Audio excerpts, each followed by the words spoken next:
This is Your Place's Call. You're listening to Theatrical Thoughts. I'm Emily Wyra. And I'm Jessica Fight. And today we are joined by David Josefsberg. David has had a really impressive career and is super well known for his recent performances in The Prom and Beetlejuice. Woo-hoo. David, thank you for coming on today. How are you? I'm so good. Thank you for having me. I'm excited. Yeah, we are too. We've had this book for a while. We've been really excited to talk. Super cool. Super cool. All right, so as you know, we like to kick off our show with our 60-second life story segment. So I'm going to start that good old iPhone stopwatch, and you're going to give your life in a minute. Are you ready for this? I mean, I'm 51 years old. This may take, can we have like 5, 6, 7 minutes? No, let's do 1 minute. All right, you got this. Are you ready? I am ready. All right. Okay, I was born on Long Island, and I was singing and acting from from a little kid. I went to a theater high school out on Long Island, where I got to do Sunday in the Park with George. Oh, rest in peace, Stephen Sondheim.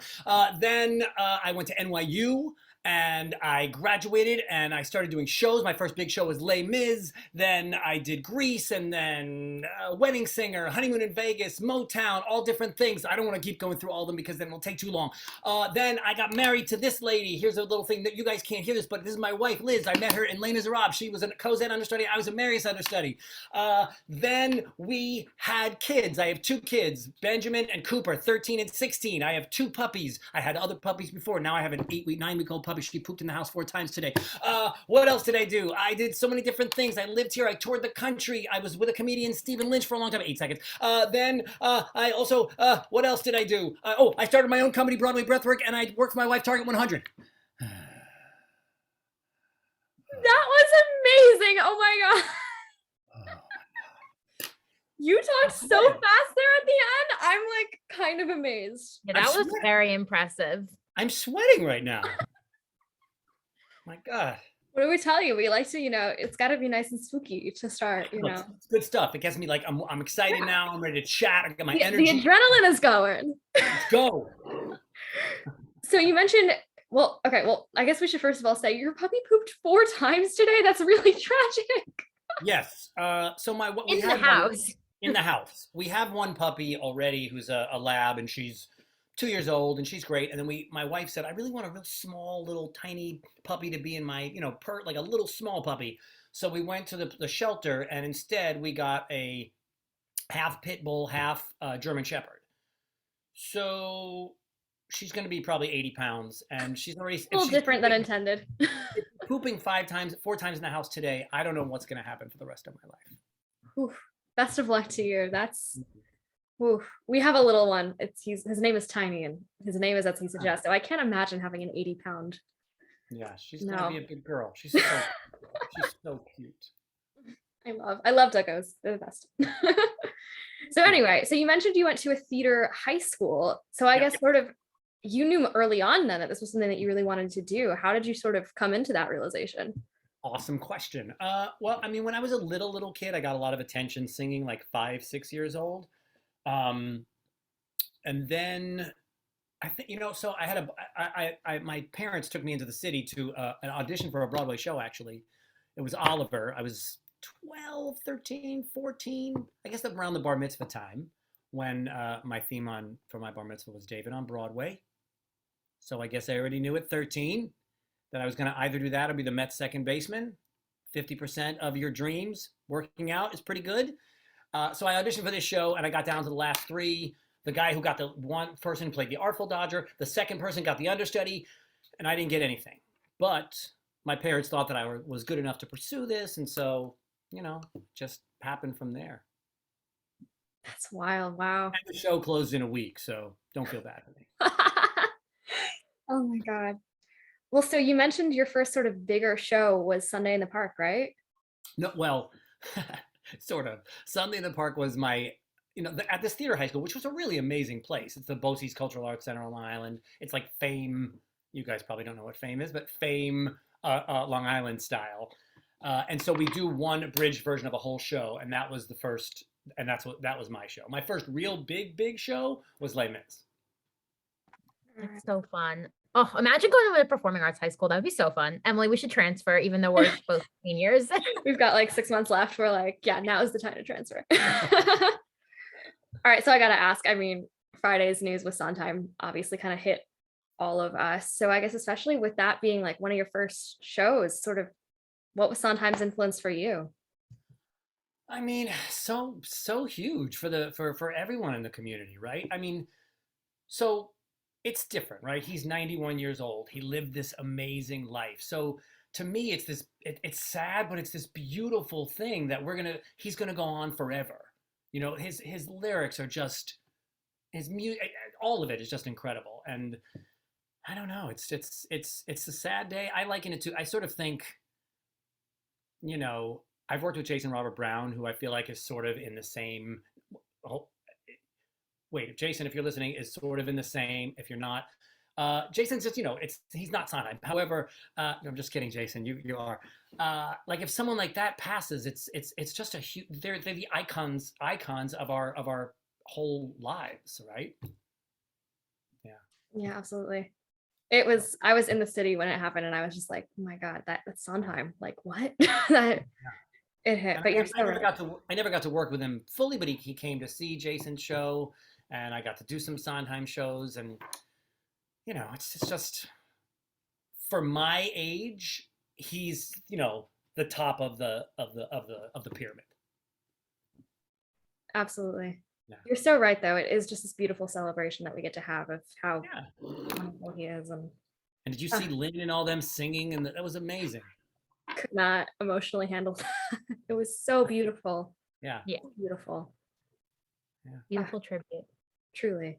Agreed. He's and he's on fire with making me cry. Tick tick boom. That Yeah. wrecked me on Sunday night. I haven't seen it yet, and I'm gonna hopefully watch it this week. It's been a crazy week, but hopefully I'm so excited to watch it. Gotta. Coming from someone who is, I don't know why I'm talking about how old I am, but that's what it was like. It is a really great representation of what it was like back then, like so much. Yeah. It was just Awesome. it was so beautiful. That whole film, I was So made good. me want to go write a musical, but also like just think about how beautiful everything was. It was so good, Jesse. You have to watch it. I'm going to. Don't worry. What are you waiting for? I don't know. Do better. I know. I mean, you even have a Hamilton. It's like a Hamilton poster in your room, right? Yes, that was my bat mitzvah logo. Well, so girl, same. Annie table. No, I didn't have that. Love Oh, it. God. Well, anyway, so you ended up at NYU, and then you mentioned your first big show, Les Mis, Yes. just like a really small little musical nobody's ever heard of before. Tiny. So petite. So I guess, how was that like experience as your breakthrough sort of musical, getting that that first experience? It couldn't have been better. It's been through my entire life too. It's still happening these days. But so I was like 22. I went out on the road for a year and a half and got to be in Les Mis with all these young and fun people. And when I was 14, I was sitting in my bed listening to Les Mis, dreaming of getting to play Marius one day. And so my first big show, I'm on tour, 3 weeks in, no rehearsal. Marius goes out. I have to go on for Marius without any rehearsals. It was I remember singing right at the end of the first act, you know, that I did not live until today. How could I live when we are apart? And just thinking, I can't believe I get to do this in my life. And so I did that.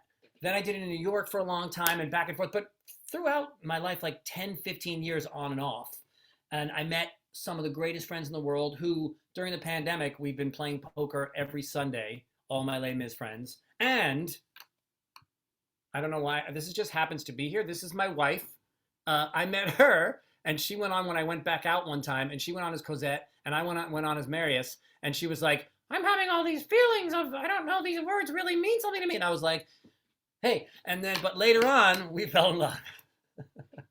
So none of these dogs would be here. None of, like, my kids would be here. Nothing would be here without Les Mis. Oh, I almost just broke my microphone. This is so touching. Oh my God. And the Cosette Marius moment, like, Right? come on, that's movie moments. With good stuff. Good stuff. If that's not how I meet my future husband, I don't want it. Now, I mean, already you've had such an incredible career, but then you made your Broadway debut. Like, can you tell us about memories you made and that experience?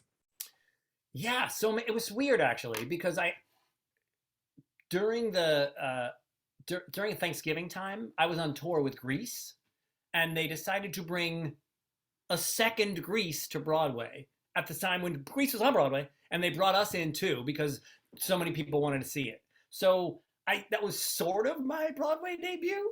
So I guess my Broadway debut was pulling down my pants and mooning everybody, which was great. But I really consider like my real Broadway debut going back and doing Les Mis on it, and it was just, I don't have words. My whole for the time I was 5 to 24, so a 20-year dream fulfilled. My parents there, and like just it felt all worth it. Absolutely. And it's so much work that goes into it. I mean, you obviously studied it for so long, so I'm sure it was like a nice moment, full circle. Oh yeah. Ugh, I love that. So you said in an interview a while back, I do my research, I got it, that Altar Boys was one of your favorite productions that you got to do. So I'm curious about sort of that experience and why it stands out to you so much and all that jazz. Totally, yeah. Altar Boys, off-Broadway show, so funny, and it being like we're taking ourselves super seriously, and I got to be in a boy band. I got to be a Jewish guy in a Christian boy band. What I loved so much was we worked so hard. We worked for about 4 years, doing free things, doing readings and getting together and being paid in Starbucks cards. But we got to create these characters. They let us really make these characters come from who we are. And I don't know, it was just singing, dancing, acting, Chris Catelli's choreography, Stafford Arima. Like, it was just the greatest group of guys too. I say that. They're my best friends. Altar Boys are my best friends. Les Mis are my best friends. Beetlejuice, everyone in Beetlejuice, they're my best friend. You know how it is in theater, and you fall in love with those things. But you don't see some of these shows like Honeymoon in Vegas. I did about readings for about 8 to 10 years before it came to Broadway. So some of those are the best moments where they finally happen. Unfortunately, that one closed in 4 months. But Altar Boys was about 5 years. I didn't do it for a super long time, and I forgot, my son was born while I was in rehearsals for Altar Boys, so it was a crazy time, but just an amazing experience. That's amazing. Developing a new musical with a son coming, that must be, whew. That's a lot. Chaos. And a lot from my wife, who's home being like, I'm feeding the baby. Go have fun out at your club. I love that every time you reference your wife, like you do the voice and hold up the It's beautiful cutout of her. Right. For those of you who are not seeing the video, I'm holding up my wife, and that's what a picture of my wife. Like sort of a cutout. Like a cutout picture of her, right? It's really strange. But I love it. What's happening? You guys got me worked up with that 60-second thing. I'm on my heart rate's not down still. Like, I mean, the adrenaline, I'm kind of convinced that's why we do it. It was just kind of on a whim, but now it's got to stay. Yeah. Oh my God. So skipping sort of ahead, obviously so many shows, so many incredible experiences, but you landed Prom, which ended up being this really wonderful, wonderful show, getting recognized. And we haven't talked about the show nearly enough on this podcast, so I want to talk about it with you. Sure. And sort of ask about the process of getting that show on its feet and heading to Broadway and developing all that jazz. I will give you some good, but there's also some bad, because I covered 4 male leads and 3 ensemble members. So my brain was running lines pretty much 24 hours a day, every single day, and I was panic stricken all the time. Now the good. So I always wanted to work with Casey Nicola. I've worked with Casey Hushin, who associate director.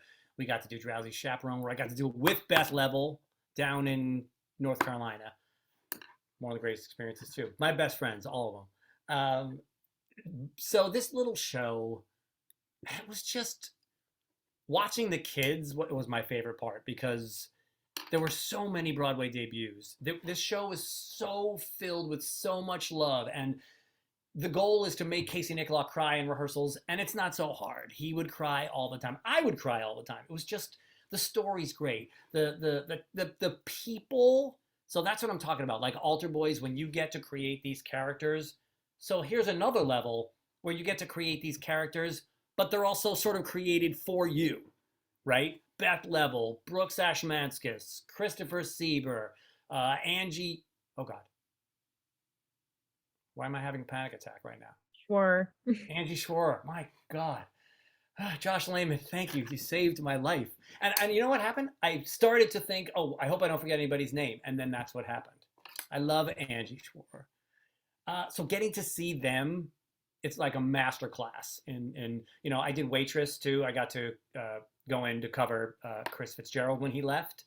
And it's it's hard because everyone's like, I guess we're getting this guy, but you can steal so many great things from these brilliant people. Chris and Brooks, they're just born to do what they're doing. And that's what I feel like this whole prom experience was. And the audiences loved it so much. It was such a beautiful show. I mean, Yeah. I saw it pretty early on, and I'm pretty sure that I saw you while you were on for Barry, I think, which was No Barry. I never did Barry. really? No. I was pretty convinced. No. Maybe I'm crazy. I told them that Josh Lehman is a far superior Barry, so that I could go play Sheldon Saperstein because it's like the easiest role in the show and it's real fun and I get to dance and move around and wear purple. So I was like, you go ahead and do the heavy lifting. I love that. Oh my god. I'm like 98% sure that I saw you as the Principal Hawkins. I did him a lot. Okay, because I remember I didn't really realize that you weren't. I thought you were the principal, just like that was your role. I didn't realize that you were a swing. And then I think I saw in one of the Broadway.com vlogs that maybe Caitlin Kinnunen did that you're like, yeah, I cover like this many parts. I'm like, wait, what? Like, So I just funny. always think that's so impressive. Like, Ugh, terrible. I mean, Emily and I always say that swings, like the show would not be possible without swings because we think that's the most impressive role in the show. Yeah. So I give you mad props. I don't know how you do that. Like, it's insane. I don't know. I don't do it. No. The kids who do the dancing roles too, like that had so much exciting dance, but you had to be in different places. Like my swings, some of my favorite times of that show where we'd be up on the 4th level while the show was happening and running the show and having fun up there. And I mean, my brain, I'm a mover. So seeing these guys just do these unbelievable dances in every different position, that's what I loved about that show so much. Incredible. It's just such a like high energy piece. It's just so joyful. Yeah. I just watched out of that theater and was just like, I'm just feel so joyful. And now we have the film and I can watch it and I'm all happy when I watch it. And it's and it was cute. I thought the film was cute. It was. Some great performances. There was just, I felt like the camera move, the dancing was so thrilling in the theater, I thought. And this was, you can't see that and recreate it, but. I agree. I mean, it's hard to capture when you're doing it in such a different medium, but it's still so fun. It's still so fun. You guys should film. You guys should come back and do a pro shot. Just saying. Yeah. Feel free. And I think we were supposed to do. We're supposed to do Beetlejuice. We were supposed to film before the pandemic. So who knows? I mean, I'm not saying that I'm in it yet because that's not been announced. I don't know if I'll be in the new version, but we'll see. Right. Of course. Well, I'm looking forward to that coming back to the theater too. I mean, that show is also a high energy, brilliant, so much fun show, I'm sure, to do on your end too. It was so strange. Okay, so I was in prom and I was like, I want us to win the Tonys. Who wants to see, what's this Beetlejuice? What is this? Okay, it's Beetlejuice. Who wants? And then I saw it and was like, oh my God. Number one, it's like so funny, so charming, again, crying, so like just really bright. And the performances were just unreal. So I totally agree. I was like, wow. And so Altar Boys had people who were called Altarholics, and they were amazing fans. Never have I seen a stage door and fans like Beetlejuice. It was unbelievable, and people would come dressed, and there'd be excitement, and in October even, like craziness at the theater. So awesome. I remember I actually did see you in October in Beetlejuice, and the stage door that day, I had never seen so many people like decked out. It was, I think, like 2 weeks before Halloween too. So Yeah. starting to get that energy, and the fan base was just incredible. So great. They were so great. Like, as I said, I'm 51 years old and I have like, I don't do my, I'm going to go back to TikTok, but I had like 50,000 followers from these fans. I'm like, oh, all right. My sons were like, okay, Dad. All right, maybe we should sing together or something. That's awesome. So Turning now that going out. yeah. So now going back a step, Yeah. can you tell us about your audition story for Beetlejuice? We love hearing. That's one of our favorite things to hear about is audition stories. Sure, yeah, I will. This is good because it could teach kids who are auditioning that you're allowed to mess up every single time you go in. Well, first, I'll even tell you beforehand. So I know Rob McClure really well. We did Honeymoon in Vegas. Love the guy, one of the kindest guys in show business. So I went in for it when it was going to DC. And I was, they saw me for Adam a lot. And they were like, well, maybe he could be a Beetlejuice cover too. And then we can have a Beetlejuice Adam cover. And I was, good, okay. And I think they were still waiting for someone to see if they'd accept, and then Rob accepted. So he did that. So when he was leaving, so I guess I could tell you, I got the cover to be his standby for Mrs. Doubtfire. And I was like, I don't think I can do that. That seems so hard. I don't want to do that. I said, agents, can you get me a call to take his role in Beetlejuice? And they said they don't want to see you. I said, push one more time, please. So they pushed and they said they'd see me. And so I had one audition and then I had another audition. And every time I would screw up the rap. Folks say, Adam, why do you polish your equipment and mess it up every single time? But it doesn't matter. And then another one. And then finally they had Carrie Butler come in and I read with her and Adam Danheiser, who's my good friend who was playing whatever the other guy's name is in the show. Adam and what the heck is his name? It doesn't matter. He helped me like run some of the stuff and learn it and told me what Carrie likes and then I did it with Carrie and it was really awesome. She was really super giving and that was it. I just got it. It's not super.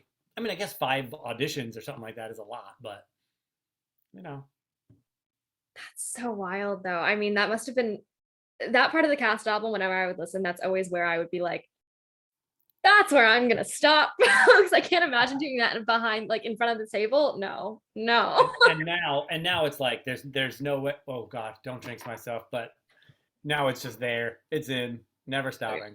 Like riding a bike, I'm sure. So we were talking about the fan base of Beetlejuice, which is obviously insane, and the TikTok-ness of Beetlejuice, which is insane. But I'm really curious too, because like seeing that show, I mean, so much of it is so technically impressive, like just the special effects and all. So I really want to know about your rehearsal process and how you sort of like got used to that and the backstage traffic. For me, it wasn't so, so I mean, jumping through jumping to the floor is scary and they have you do it everything is the stage management was so great. Maddie, I love him so much. My favorite stage manager. He did Honeymoon in Vegas also, Maddie DiCarlo. So first you do it in the rehearsal room and they give you don't do it with anything. Then you get the props and you get the other people coming in and then, my tricks are not like Alex's tricks. And I'll tell you, like, he's a master at not just doing it, but doing everything so perfectly and so you feel really confident and comfortable. He may mess around a little bit, but it's so involved. Like there's never, you don't feel scared. It's perfectly imperfect. My only thing was jumping through. So then first they keep it open, you jump through, then you do that again, then you jump through again, then they move it down, then they put a piece of paper over it, then you jump through paper, which changes everything. I don't know why. It's like, oh, I'm jumping in. What am I? Now I got to jump through this paper. Okay. Oh my God. And you don't want to step on Carrie. That was probably my biggest. Wait, did I have another thing? I guess I didn't have. Yeah, no more tricks. That was my only trick. Yeah, that show was, oh my God, just technically, like Emily said, and just the set, everything was So incredible. Such a fun set to work on too. I'm sure. Yeah. Yeah, because when I saw it, I actually went backstage and I like was able to see it up close and I was like, oh my God. Like Yeah. getting to perform there every night was probably so much fun. So much fun. And it actually goes also from the director, Alex Timbers is amazing, and then Alex Brightman and all the people too. It's just a fun place to work because everyone's so kind and fun and funny and That's supremely amazing. talented. That's amazing. So kind of going off of that, what was your favorite aspect of performing in that show and for that kind of audience that show had more of a following than any show I've ever seen? Like the following is like so different than any other show, which was so cool. So tell us about that. Yeah, that's what it was. You know, I always love performing, sure, but when you have the energy coming back to you that this show gives you, and you're sort of there's like a little bit of like talking to the audience with Alex too. It's just a different sort of beast and a different sort of energy, and you're happy to get outside and sign for people who are that excited about things because we were those kids who were doing those things, right? And so, you know, creating, you know, me and Adam made this like Real Broadway Dads of New Jersey, and like the fans would sing it, and like it was like a rock concert. How could I not like that kind of stuff, you know? But it really it was emotional for some people because there's a lot of, you know, teen angst in the musical as well, and people feel like I can be seen, and it was just a great group of kids. Absolutely. I love that show. I mean, it holds such a special place. I think that for so many people, it was just so like cool. And for so many people, such a great introduction into the theater. And I'm sure that must have been so cool to like work on and be a part of. Totally. Can't wait to do it again if I get to. Fingers crossed. So now making the jump sort of over to your business. So you started Broadway Breathwork. Yeah. A little while back. So I guess, how have you been working on that? Can you talk a little bit about the process and all that sort of thing? Yeah, I can tell you. I mean, I can do the whole pandemic for you. So, you know, pandemic starts to hit. We're going into the theater to do a show Friday night or Thursday night, I guess. And they say, don't come in. So like smart people, when there's a pandemic around, we go to Leslie Kritzer's house and 10 of us play poker. Real smart. No one got anything. It's fine. So we go home, we think, oh, it'll be a couple days, and then it turns into this. So I think, what am I going to do during this stuff? What do I love to do? And so I started a thing with Tally sessions with Josefsberg, where we sing and tell jokes and like bring positive energy to, I guess. So that started a friend of mine. We lost a friend of mine from the business. Nick Cordero passed away from COVID. And so Tally and I reconnected because we were both part of his wife's army of people bringing joy, and so we created that. So I got to do that. My other love, though, was always I was a personal trainer. I became a health coach. My wife when she left the business, she became a Weight Watch. She worked for Weight Watchers, and then she started her own company, Target 100. It's the greatest company. It's a health and wellness company that helps people, and it's amazing, and it's a great community. So she said, why don't we take this breathwork class? So I took a breathwork class, which is a physical meditation where you breathe really heavy and get your, you know, endorphin, you get things moving. And then you do it for about 30 minutes, and it's to music, and you shut off that part of your brain, the ego that says you're not good enough, you're smart enough, and you connect to your real truth. So when I was in the class, I was like, oh my God, I want to help people. I want to do this. I want everyone to know about it. So I said, how can I start this? So I said, why don't I do a Broadway spin, and I'll sing in every class, and that'll bring people in, and they'll learn this thing. And so on my 50th birthday, I had my first class. 55 people came on Zoom, and I did it every week for at least a year and a half. And then, you know, things are getting a little busier now. So I do it once every 2 weeks, once every 3-4 weeks. And then we get together, and we have concerts too for everyone. And then I started working for my wife's Target 100 as a coach. So now I do breath work for her too. And I'm going to keep that up if I get to be in that Beetlejuice show. That's awesome. I actually, when I told my mom that we were doing this podcast with you, she's like, wait, I think I know the name of your wife, like from Target 100. And we looked up and she's like, oh my God. So we're like, what a small world connection. That's so funny. Yeah. So now walk us through how you run and prepare for a Broadway breathwork class. Oh, you mean me or how someone else prepares? Me. So, what do I need to do? So, what happens in this is first of all, I go all over the place to get all these inspired. First, I come up with a theme.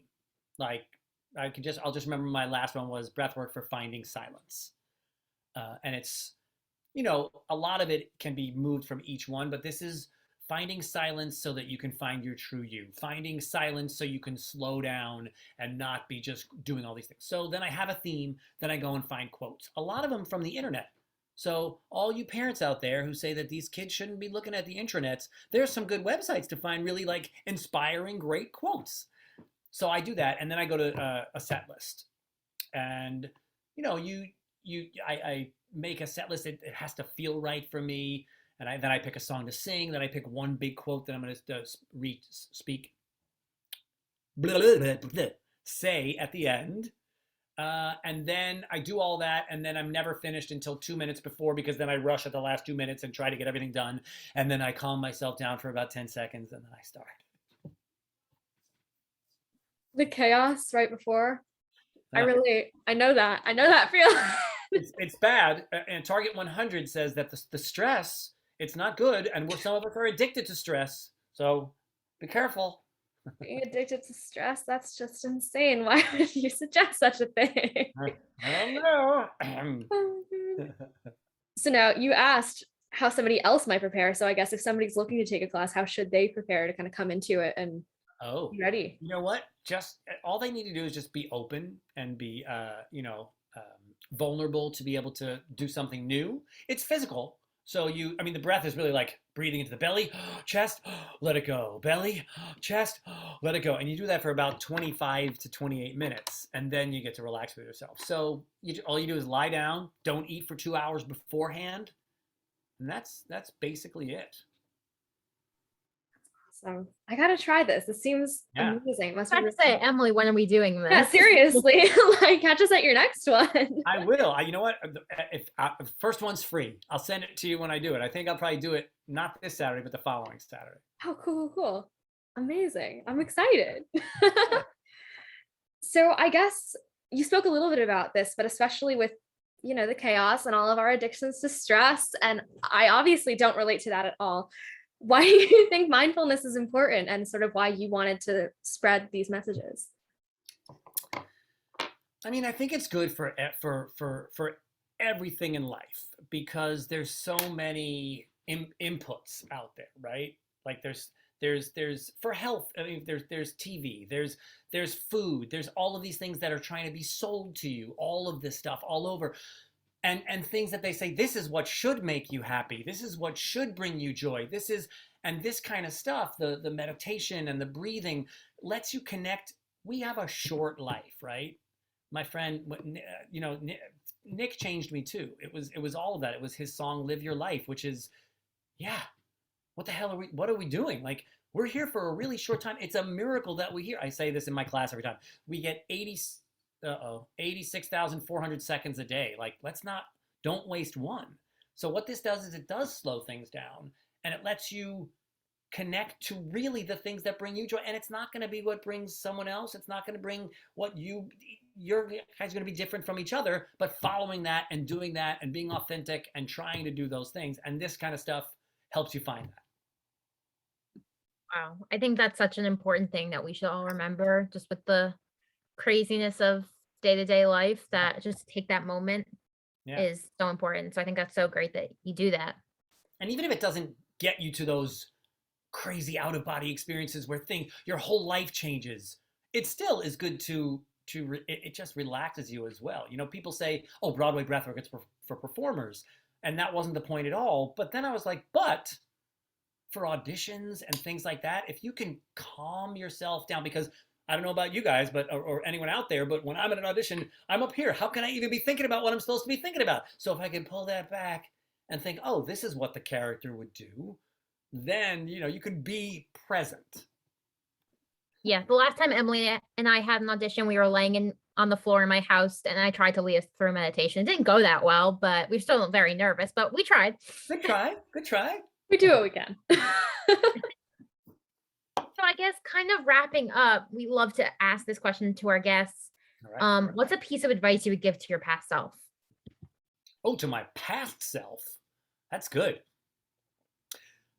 I guess sort of in the same vein as that. Well, there's two. Number one, well, all right. So number one, as I said before, no. Let me give you the big number one. The big number one is be yourself. Bring you, and that doesn't mean you have to be like you in every character, but bring what you have and what you love into everything that you do and every character that you are, because if you don't, you're not going to get the part anyway. This is what I'm saying to me, I guess. Don't try to be somebody else. Don't try to be Raul Esparza. Don't try to be, who else was out there all the time? Just try to be me and bring what I bring, because that's the spark they see. It's not, oh, I saw what, that's what they're looking for. I would say that to me as well. And I would say, slow the hell down. Don't drink 2 espressos before you go into an audition. That is the opposite of what you should be doing, David. Slow it down. And let go of the outcome. That's what I always tell people too. Don't worry about it. I tell them when I do classes, I say, most of your career in this business is going to be either auditioning or rehearsing or taking classes. So if you don't like that, and if you don't find the performance for yourself in that, then what are you doing? Like, you have to do that. Yeah, and that changed actually when I started auditioning and changing it from, okay, so what do I do to get this part? I got to get this part. How am I going to get this part too? Let me go do something fun, something different, and check it out and be me and try something. That's how I get the parts, when I make things up like that. Yeah, I think that's so true. And I feel like we've heard that from a lot of guests. And like for us, especially, I mean, for auditions, it's very hard to think like that. But when you do, that can make all the difference. Yeah. It's all about the mindset in all things, but. Wait, who did you have? You had Javon McFerrin, did you say? Yeah, we heard him a while back. He and I went into Motown on the same day. Oh my God, really? So fun. Yeah, he was one of our first guests. That's going back like 6 months probably. Yeah, wow. Awesome. Been at this for a minute. Well, David, this has been so much fun. You are a joy. This has been so much fun to get to talk to you. Thank you so much for taking the time and speaking with us and all your insight, all the things. This has been so, so great.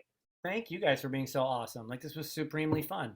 And we love to hear that. I'm gonna get you to the Broadway breathwork, and then you can shout it out to all your fans. And oh my God, absolutely. We will tag and we will post about that on our Instagram. And speaking of, to connect with David on Instagram, follow at David Josefsberg to keep up to date on his latest projects. Be sure to follow Theatrical Thoughts at Theatrical Thoughts Podcast on Instagram as well. Is it David S. Josefsberg or no? Yes, right. It says that, David S. Josefsberg. Okay. My eyes are terrible, but thank you for correcting me. Don't worry, because I don't know. Like, I have a Twitter, which I don't ever do, but I think it's D Joseph. I don't know what they are, but I think that is David S. Josefsberg. It is. Thank you, David S. Josefsberg. Follow it. Go follow fellas. Oh my God. Well, David, thank you again so much. It's been so much fun. And thank you guys for listening, and we will see you in the next one. Bye. Thanks, guys. Going to clean up dog poop.